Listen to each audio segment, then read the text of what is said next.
Hello friends, welcome back to my YouTube channel infinite Gyan. So friends, आज हम discuss करने जा रहे हैं क्लास 12th का यूनिट 1 जो कि है the solid state. A solid is that state of matter which has a fixed shape, mass and volume. Solid एक ऐसी स्टेट होती है मैटर की जिसका फिक्स्ड शेप होता है, मास होता है एंड वॉल्यूम होता है। It shows very small changes in volume by changing the temperature. जब भी हम इसे हीट करेंगे तब ये बहुत ही कम इसके मॉलिक्यूल्स जो हैं मूव करेंगे, बहुत रेयर चांसेस में, क्योंकि ये सॉलिड है तो सॉलिड के जो मॉलिक्यूल्स होते हैं वो बहुत अच्छे से पैक्ड होते हैं। जब आप इसे हीट देंगे तब टेम्परेचर के दौरान ये बहुत ज़्यादा हीट लेने पर बहुत स्लोली इसके जो पार्टिकल्स हैं वो मूव करेंगे, तो इसलिए हमें इसके वॉल्यूम में बहुत ही कम चेंज देखने को मिलता है after the temperature. It can not be compressed. अब सॉलिड को आप कॉम्प्रेस नहीं कर सकते हैं, यानी कि जैसे कि एग्जांपल है वुड। अगर आप एक डिब्बे में वुड लकड़ियों को भर रहे हैं तो लकड़ियां जो हैं उतनी ही आएंगी, जितना उसको प्रेस करके उसे बंद नहीं कर सकते, क्योंकि जितना वो एरिया कवर करेंगी उतना ही करेंगी। इनका एक डेफिनेट क्या है, वॉल्यूम है एंड मास है। आप इसे कंप्रेस नहीं कर सकते लाइक कॉटन। नेक्स्ट है characteristic properties of the solid state. They have definite mass, volume and shape. जो कि मैंने आपको बताया, इनका एक definite mass, volume and shape होता है। जितना ये मास है उतना ही रहेगा, जितना वॉल्यूम ये लेंगे उतना ही लेंगे, और शेप भी इनकी आप चेंज नहीं कर सकते easily. Intermolecular distances are short. Intermolecular distances short होने के कारण ही ये जो रहते हैं बहुत ज़्यादा रिजिड रहते हैं, यानी कि ब्रेक करने में इन्हें बहुत मुश्किल आती है। Intermolecular forces are strong. अब इंटरमॉलिक्यूलर डिस्टेंस अगर कम है तो इंटरमॉलिक्यूलर फोर्सेज भी क्या रहेंगी, बहुत ज़्यादा स्ट्रॉन्ग रहेंगी। इंटरमॉलिक्यूल मीन्स दो मॉलिक्यूल्स के बीच की जो फोर्सेज होती हैं वो बहुत ज़्यादा स्ट्रॉन्ग रहेंगी, क्योंकि मॉलिक्यूल जो है बहुत ही एक दूसरे के नज़दीक प्रेजेंट है। They are constituent particles. अब ये जो सॉलिड है इसको बनाया किसने है, इसके जो कॉन्स्टिट्यूएंट पार्टिकल्स हैं, एटम्स, मॉलिक्यूल्स और ions, have fixed position and can only oscillate about their main position. उनकी फिक्स पोजीशन होती है, वो सिर्फ ऑसिलेट करते हैं अपनी मेन पोजीशन पर, यानी कि उनका जो एरिया है उसी के ही सराउंडिंग में वो थोड़ा बहुत वाइब्रेशन सी शो करेंगे, लेकिन रहेंगे अपनी मेन पोजीशन में ही। They are incompressible and rigid, यानी कि आप इसको कंप्रेस नहीं कर सकते, और ये क्या रहते हैं, इसी कारण रिजिड रहते हैं। Solids can be classified as crystalline और amorphous solids on the basis of nature and arrangement of particles. अब सॉलिड्स को दो तरीके से क्लासिफाई किया गया है, that is crystalline and amorphous on the basis of their nature and arrangement of particles. First one is our crystalline solids. Usually consist of a large number of small crystals. इन्होंने consist करे होते हैं small crystals large number में। Each of them having a definite characteristic geometrical shape, और उनकी जो geometrical shape है वो कैरेक्टरिस्टिक, वो इनका एक सबसे इम्पॉर्टेंट कैरेक्टरिस्टिक है कि ज्योमेट्रिकल शेप होगी जो कि बिल्कुल परफेक्ट शेप रहेगी। In a crystal the arrangement of constituent particles that is atoms, molecules और आयंस इज ऑर्डर्ड। इनकी जो अरेंजमेंट रहेगी वो बिल्कुल ऑर्डर रहेगी, यानी कि अगर 3 के बाद 1 आ रहा है तो वैसे ही वो रिपीट होता रहेगा। 3 के बाद 1, फिर दोबारा से 3, फिर दोबारा से 1, यानी कि एक पर्टिकुलर पैटर्न को ये फॉलो करेंगे। It has long range order which means that there is a regular pattern of arrangement of particles. जैसा कि मैंने आपको बताया कि इनका लॉन्ग रेंज ऑर्डर रहता है, यानी कि जो पार्टिकल की अरेंजमेंट का जो पैटर्न है वो रिपीट होता रहेगा regularly with time, which repeats itself periodically over the entire crystal। ठीक है, और इसका एग्जाम्पल आ जाता है हमारे पास में सोडियम क्लोराइड है, NaCl, यानी कि कॉमन सॉल्ट एंड क्वार्ट्स। ठीक है, अब आपके घर पे सॉल्ट होता है, अगर आप उसके क्रिस्टल्स को देखोगे तो बिल्कुल एक जैसे देखने को मिलेंगे, तो वो क्या है, क्रिस्टलाइन सॉलिड है, जो कि बिल्कुल अपनी अरेंजमेंट में बिल्कुल सही रहेगा, वैसे ही रहेगा। फर्स्ट जो है वो ग्रीक वर्ड है दैट इज एमोर्फोस, जिसका मतलब होता है no form, consist of particles of irregular shape. अब इसमें जो पार्टिकल्स आएंगे वो इरेगुलर शेप के आएंगे, हैं दोनों ही सॉलिड, क्रिस्टलाइन भी सॉलिड है और अमॉर्फस भी सॉलिड है, लेकिन क्रिस्टलाइन में एक पर्टिकुलर रेगुलर अरेंजमेंट है, शेप है, लेकिन इसमें इरेगुलर शेप है। The arrangement of constituent particles in such solids has only short range order. अब हमने उसमें डिस्कस करा था कि वो लॉन्ग रेंज ऑर्डर को दिखाते हैं, यानी कि पार्टिकल्स का जो अरेंजमेंट का जो पैटर्न है वो लॉन्ग रेंज ऑर्डर है, वैसे ही वो अरेंज रहेंगे ताकि मॉलिक्यूल्स के बीच की जो इंटरमॉलिक्यूलर फोर्सेस है वो काफ़ी अच्छे से बनी रहे, इंटैक्ट रहता है वो।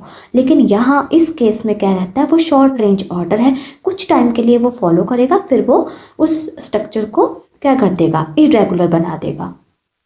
In such arrangement, some portions are scattered and in between the arrangement is disordered। अब कुछ पोर्शन जो होंगे वो स्कैटर्ड रहेंगे और कुछ अरेंजमेंट डिसऑर्डर्ड रहेगी। इसका एग्जांपल है glass, rubber and plastics are typical example of amorphous solids. अब जैसा कि मैंने आपको यहाँ पर स्ट्रक्चर्स बना करके दिखाए हैं क्वार्ट्ज का, ये क्वार्ट्ज है सिंपल जो कि क्रिस्टलाइन है। अब आप इसमें एक रेगुलर पैटर्न देख रहे हो, इसमें एक रेगुलर पैटर्न आ रहा है, अरेंजमेंट के पैटर्न को ये रिपीट कर रहा है काफ़ी अच्छे से, और मॉलिक्यूल्स बहुत अच्छे से इंटेक्ट हैं। ठीक है, आपको इंटरमॉलिक्यूलर फोर्सेस अब इस वाले में ज़्यादा देखने को मिलेगी in comparison to that one, that is the quartz glass. ये क्वार्ट्ज का ग्लास है जो कि अमॉर्फस सॉलिड को दिखा रहा है। अब आप इसमें मॉलिक्यूल्स की अरेंजमेंट को देख सकते हैं, इसने कुछ टाइम के लिए एक पर्टिकुलर पैटर्न को फॉलो करा, फिर इसका जो पैटर्न था वो चेंज हो गया, तो ये लॉन्ग रेंज ऑर्डर को ना शो करके शॉर्ट रेंज ऑर्डर को दिखा रहा है पैटर्न में, जबकि ये लॉन्ग रेंज ऑर्डर को दिखा रहा है। अब यहाँ इस स्ट्रक्चर से ही हमें अच्छे से क्लैरिफाई हो गया कि किसका जो टेम्परेचर देने पर कौन से किसके मॉलिक्यूल्स बहुत इजीली ब्रेक हो सकते हैं। तो अमॉर्फस के हो सकते हैं क्योंकि मॉलिक्यूल्स के बीच की इंटरमॉलिक्यूलर फोर्सेस भी क्या रहेंगी, कम रहेंगी। ठीक है, अब हम इसका डिफरेंस देख लेते हैं क्रिस्टलाइन एंड अमॉर्फस सॉलिड्स। अब प्रॉपर्टी जैसे कि इसकी शेप है, तो क्रिस्टलाइन जो सॉलिड्स हैं अभी हमने पढ़ा, तो इसकी जो शेप रहेगी वो कैसी रहेगी, डेफिनेट कैरेक्टरिस्टिक ज्योमेट्रिकल शेप रहेगी, और इसकी कैसे रहेगी, इरेगुलर शेप रहेगी।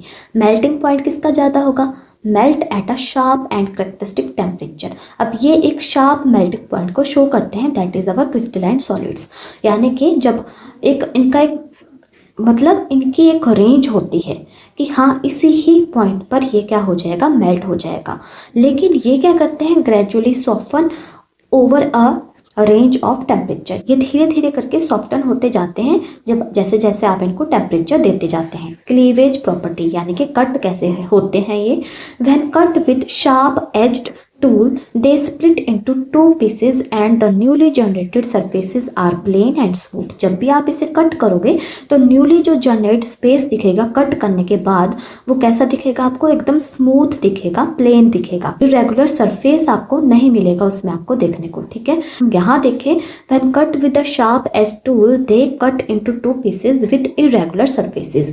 अब इनके बीच में हमें इरेगुलर सरफेसेस देखने को मिलेंगे, मतलब कि ऊबड़ खाबड़ सा कुछ स्ट्रक्चर होगा, तो वहां से भी आपको ये चीज देखने को मिल रही है कि कहीं ना कहीं इसके मॉलिक्यूल्स जो अरेंज हुए हैं वो इरेगुलरली अरेंज हुए हैं। ठीक है, heat of fusion, they have a definite and characteristic heat of fusion, यानी कि एक डेफिनेट हीट पर ये क्या हो जाते हैं, फ्यूज हो जाते हैं, यानी कि मेल्ट हो जाते हैं।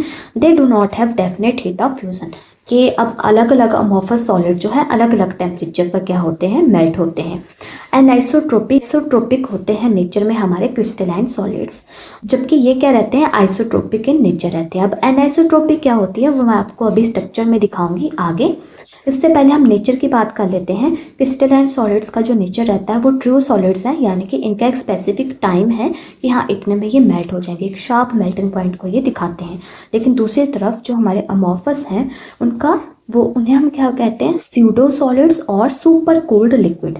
स्यूडो सॉलिड्स हम इन्हें इसलिए कहते हैं क्योंकि ये पूरी तरह से ना तो सॉलिड है ना ही पूरी तरह से ये लिक्विड हैं, और इसीलिए इनको सुपर कूल्ड लिक्विड्स भी कहा जाता है क्योंकि इनके जो मॉलिक्यूल्स हैं वो थोड़ा मूविंग रहते हैं लिक्विड की तरह। ठीक है, अब इसका एग्जांपल मैं आपको इजी सा बताती हूँ। जो भी हमारे ग्लास के जो हैंडल्स होते हैं पुराने दरवाजों में लगे हुए, अगर काफ़ी टाइम हो गया है, अगर उसके ऊपर जैसे धूप पड़ती है तो आप देखोगे कि वो नीचे वाले एज से उसका जो नीचे वाला हिस्सा रहेगा वो काफ़ी थिक हो चुका होता है, लेकिन जो ऊपर वाला है वो पतला हो चुका होता है। ऐसा क्यों होता है? क्योंकि जैसे उनको ग्रेजुअली टेम्परेचर लगता जाता है सन रेज का, जो उन्हें टेम्परेचर लगता है उसके कारण वो थोड़ा थोड़ा मोल्ट होता रहता है, मेल्ट होता रहता है। ठीक है, तो वो जो जैसे जैसे उसके जो पार्टिकल्स हैं वो मूव कर रहे हैं तो नीचे की तरफ को वो थिक बनता जाता है और ऊपर से वो थिन होता जाता है। ठीक है, इसका एक एग्जांपल ये है।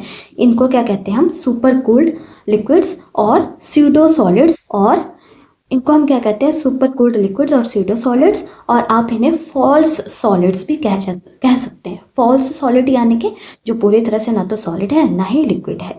ठीक है, और ये क्या करते हैं? Only short range order. इनका जो रेंज ऑर्डर है वो क्या है? शॉर्ट रेंज है। और इनका क्या रहता है? क्रिस्टलाइन सॉलिड्स का लॉन्ग रेंज ऑर्डर रहता है। अब ये देखिए anisotropy. Anisotropy in crystals is due to different arrangement of particles along different directions. Anisotropy का मतलब क्या हुआ? और आइसोट्रोपिक, आइसोट्रोपिक मतलब कि जिस भी साइड से आप देख रहे हैं सेम स्ट्रक्चर्स आपको देखने को मिल रहे हैं, यानी कि रिफ्रैक्टिव इंडेक्स जो है वो क्या रहेगा? सेम रहेगा, इवन रहेगा। लेकिन अगर हम क्रिस्टल की स्ट्रक्चर की बात करें तो आप यहाँ पे देख रहे हो, जब हम ए टू बी जाएंगे, जब हम ए से बी डायरेक्शन की तरफ को जा रहे हैं तो मॉलिक्यूल्स हमारे इस तरीके से अरेंज हैं। ठीक है, लेकिन जब हम सी से डी की तरफ को जा रहे हैं या डी से सी की तरफ को जा रहे हैं तो हमारे यहाँ पर भी कुछ मॉलिक्यूल्स इस तरीके से बीच में एंटर हो रहे हैं, जो कि इस वाले ऑर्डर से ये वाला ऑर्डर जो है वो क्या है? अलग है। अब रिफ्रैक्टिव इंडेक्स क्या होता है? आप लोगों ने 10th क्लास में पढ़ रखा है। और जो मीडियम है वो कितना डेंसर है, कि स्पीड ऑफ लाइट में कितनी कमी आ रही है। एयर में कितनी थी और जैसे ही ग्लास के अंदर जाएगी वो, तो ग्लास के अंदर जाते जाते उसमें कितनी कमी आई है उसकी स्पीड में। लेकिन जब आप यहाँ से डालोगे तो वो तो चली जाएगी एकदम डायरेक्ट से, लेकिन यहाँ से जाओगे तो यहाँ पे कुछ पार्टिकल्स डिफरेंट तरीके से आ रहे हैं। तो रिफ्रैक्टिव इंडेक्स अगर इस डायरेक्शन में होगा तो वो अलग आएगा और इस डायरेक्शन में अलग आएगा। तो इसलिए डिफरेंट डायरेक्शन के हिसाब से इसकी डिफरेंट अरेंजमेंट होने के कारण डिफरेंट डायरेक्शन में डिफरेंट रिफ्रैक्टिव इंडेक्स आपको देखने को मिलता है। और ये एनाइसोट्रोपिक है, यानी कि इसका जो स्ट्रक्चर है वो सेम नहीं होता हर डायरेक्शन से। ठीक है, अब इन टेक्स्ट क्वेश्चंस आते हैं आपको इससे next. Why are solids rigid. अब सॉलिड जो है वो रिजिड क्यों होते हैं? अभी हम लोगों ने इस बारे में डिस्कस करा।